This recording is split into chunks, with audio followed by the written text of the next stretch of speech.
Good afternoon. It's Monday, January 4th. I'm Laura Cornfield, and this is IBA News, broadcasting from Jerusalem. A nationwide search for the Israeli Arab terrorist responsible for Friday's fatal shooting attack in Tel Aviv continued for the fourth consecutive day. This morning, police issued a new photo showing the unshaven face of the terrorist and arrested another one of his brothers. Residents of the city that never sleeps remain vigilant while the terrorist is still at large. Margot Dudkevich has this report. The manhunt for Israeli Arab fugitive Nashat Milhem, responsible for the deadly shooting attack at a Tel Aviv pub on Friday, killing Alon Bakal and Shimon Ruimi, entered its fourth day. Special police forces conducted house-to-house searches in the Ramat Aviv area, working according to a list of clients from a neighborhood grocery store where Milhem once worked. Police officials expressed concern that Milhem may be holed up in an apartment of an elderly person, holding them hostage. Yesterday it was revealed that a mobile phone belonging to the terrorist was discovered on a pavement by a young student, apparently before Milhem committed the shooting rampage. The pupil notified authorities who took the device for examination. Up until now, the police have been sharply criticized over their handling of the affair, and the fact that aside from calling on the public to remain vigilant and alert, they are remaining tight-lipped and have failed to release any details of the investigation. In their defense, police said they are keeping all information under taps so as to refrain from releasing details that may hamper Milhem's capture. He has been described by police armed and dangerous. In a matter of seconds, it doesn't matter, you can live months and months and months, and then one day you go out with your friends for coffee, and just a couple of seconds, everything is different. Your life is different. From that moment on, your life will never be the same. Women lost their sons, people lost their husbands, their children.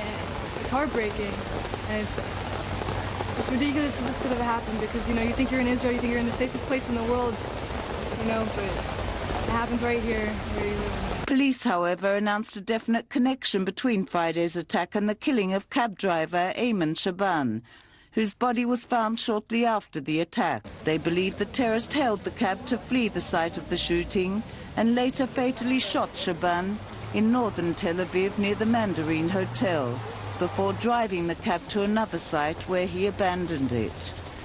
With tensions remaining high in Tel Aviv, some 40% of parents continue to keep their children home from school for a second straight day. Still keep on doing your own stuff, but yeah, it's kind of scary, and all the people in the city are kind of scared. Less people going out. Margot Dudkevich, IBA News. Our reporter just added that Israel has appealed to the Palestinian Authority for assistance in locating Milhem, who they suspect may have fled into the West Bank. Police have detained 3 more people involved in the notorious Wedding of Hate video showing Jewish extremists dancing with weapons and celebrating the death of the Dawabshe family killed in the Duma arson attack. This is part of the ongoing crackdown on Jewish terrorism, which culminated yesterday with indictments in the Duma attack. We get more in this report from IBA's Ari O'Sullivan. The group, known as the Givonim, was formed in October 2013 in these hills of Binyamin. Their leader was Yair Ettinger, the grandson of Rabbi Meir Kahane and Rabbi Moshe Orbach, and they preached overthrowing the state of Israel and replacing it with a Jewish monarchy and transferring all Gentiles from their Holy Land. They drew dozens of members known as Hilltop Youth, ranging in age from 15 to 25, with a messianic bent, some who turned out to be behind the violence and price tag attacks on Arabs. The main perpetrator is Amiram Ben Uliel, who has been charged with the arson attack in Duma that killed 3 members of the Dawabshe family. His parents are standing behind him, saying he is innocent and was tortured by the Shin Bet. A 17-year-old minor was charged with accessory to murder. Investigators believe that Ben Uliel is protecting this minor, saying he did it by himself. This is further backed by Arab witnesses in Duma who say that they saw 2 people carry out the attack. 2 weeks ago, Ben Uliel reenacted the crime. He said he brought with him a backpack with 2 Molotov cocktails he had prepared and tossed one into the bedroom window of the Dawabshe family. This is the reenactment which a resident of the village filmed on their mobile phone. First he set one house on fire, but the residents were lucky enough to be in Nablus that night. And then he walked to the house of Soei Dawabshe and set it alight. The fire spread quickly. This resident claims there were 2 perpetrators in masks and black shirts, jeans, and gloves, and they threatened him. He ran away and called for help, saying 2 guys burned down the Dawabshe house, and then he returned to the house. He said they didn't speak to him at all. He said they were large men and didn't appear armed. He said he tried to extinguish the fire, and Saad and Riham, the parents, and the two children, Ali and Ahmed, were still inside crying. He said he told all this to police investigators. Ahmed Dawabsheh still lives. He is watched over by his grandfather, who says the perpetrators should be burned alive like his son and grandson. The terror didn't stop after Duma, and at least 4 cases of vandalism and even attempted arson of a house took place in November, possibly in reaction to the administrative detentions and other actions the Shin Bet took. It took months, but the crackdown on the Jewish terror groups culminated in indictments against a number of suspects behind price tag attacks and violence against Arabs. For now, it appears that it has ended this network of Jewish terror. This just in, a bomb reportedly exploded near an IDF unit on Mount Dove in the north. No soldiers were injured.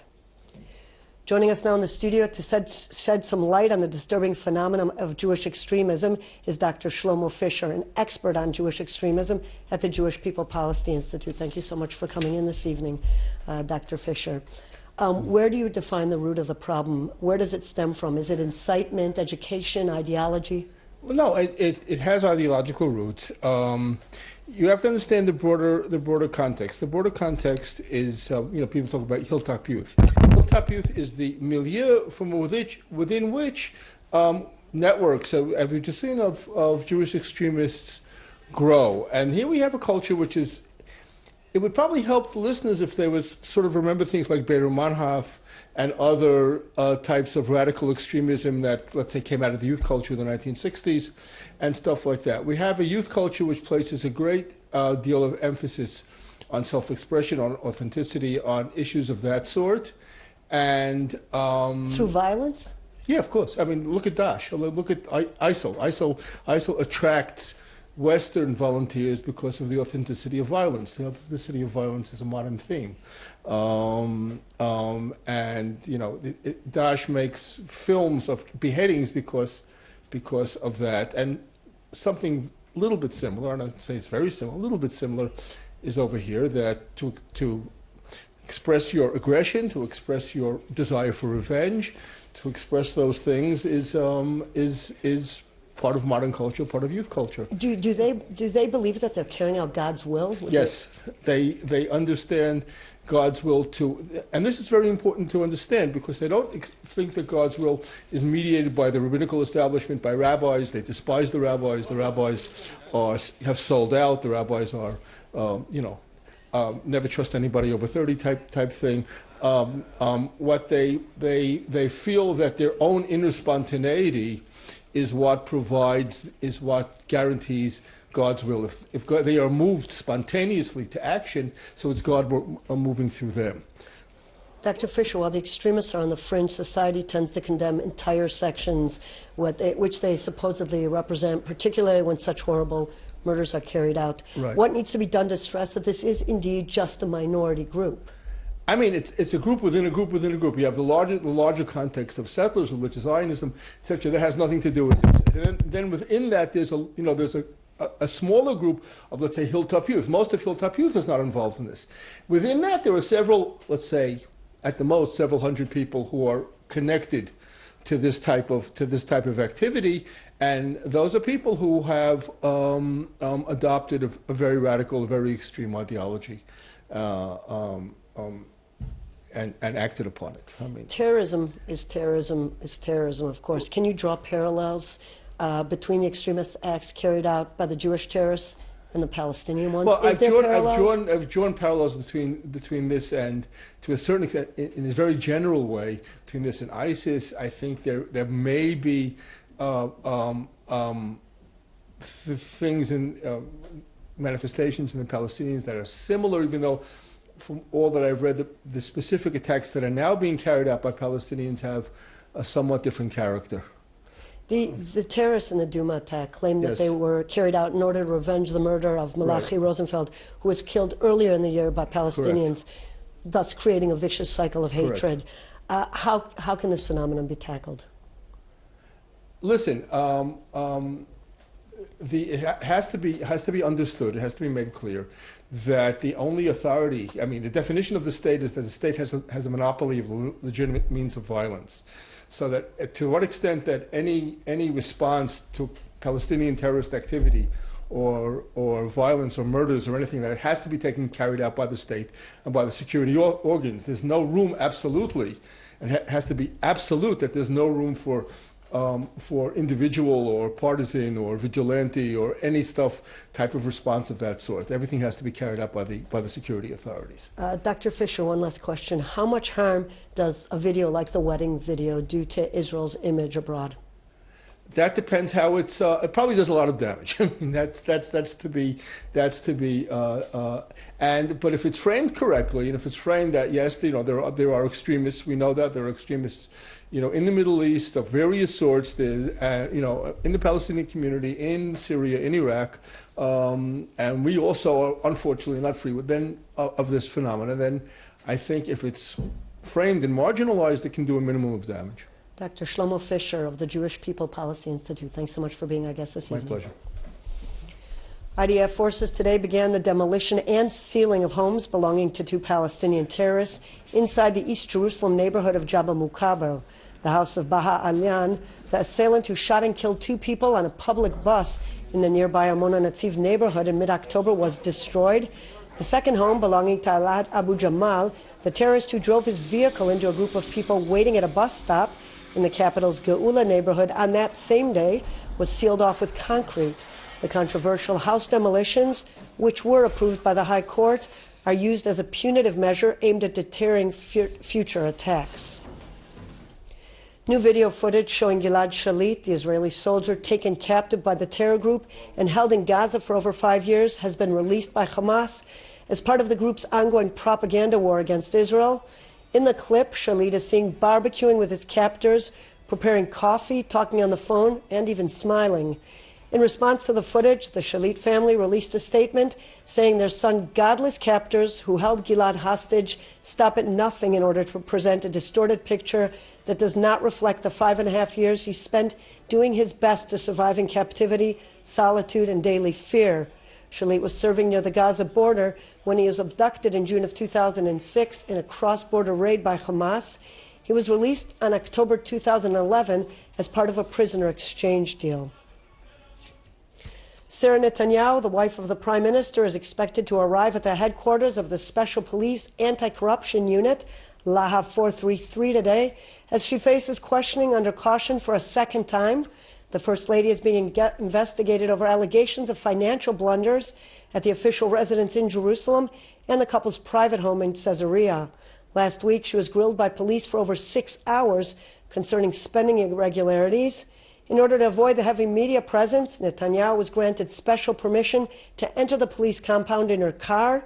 The decision to launch an investigation followed a recommendation by State Prosecutor Shai Nitzan after allegations were raised in a state comptroller's report concerning the couple's lavish spending.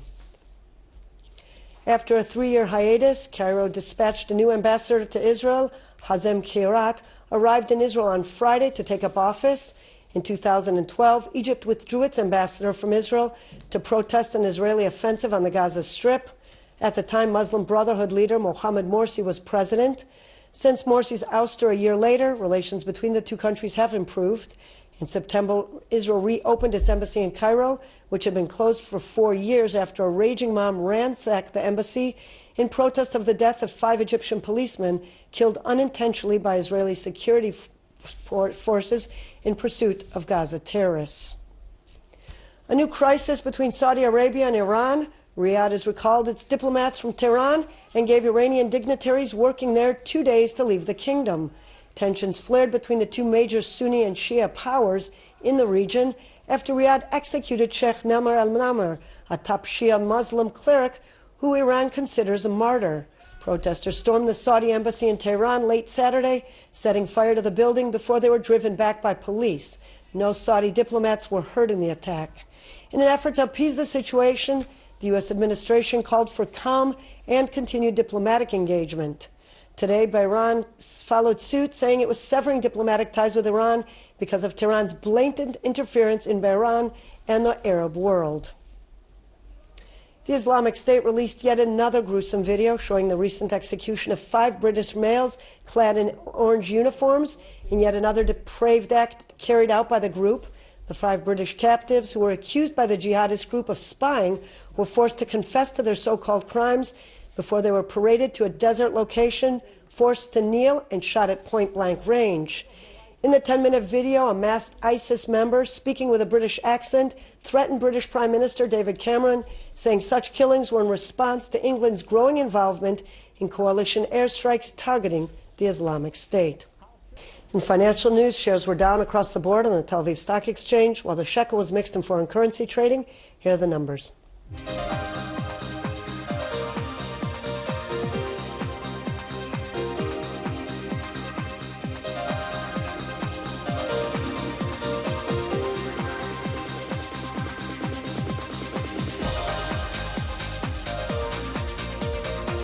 And the Mount Hermon ski resort has opened its gates to the public after more than 3 days and a half a meter of snowfall.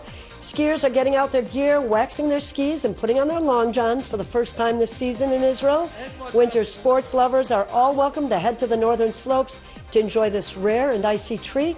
As for the rest of us, we can expect a slight rise in temperatures with scattered rain showers across the country. Here's a look at the forecast for the next 24 hours at home and abroad.